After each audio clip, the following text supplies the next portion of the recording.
This video will walk you through the steps of how to use your calculator to construct a scatter plot.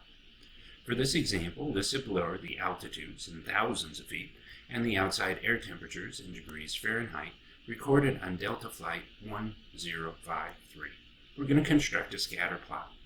Now what I'm going to do is walk you through the steps that are printed here in your lecture notes. On the left you see the keys that were pressed. On the right you see representative calculator screens.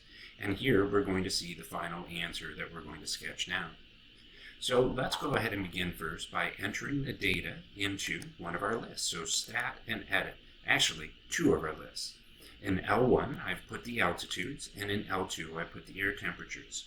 A couple things to think about. They must match up. This is going to be a pairing, so 3 must match to 57 as it does in the original table. Also, a real quick reminder about the technology. Make sure you're using the negative key here that's down at the bottom of the calculator when entering in -5, -30, and so on. Don't use your subtraction key. You'll get an error. All right, the next thing we need to do is go into our stat plot menu, so second and y equal to. Once we're in our stat plot menu, we're going to just use plot number 1. Don't turn on more plots. Just use plot number 1, turn it on. But now when we go to type, we're going to have to select the scatter plot, which is the first one here. So make sure it's highlighted, press enter.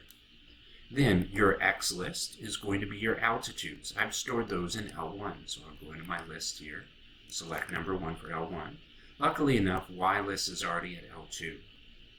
For the mark, I'm just going to leave it as a little square here. You could have plus signs, a big dot, a small dot. You can do whatever you want, and the color not always is there for each student. Once we have this, we're going to press zoom, followed by 9, and now we have our scatter plot.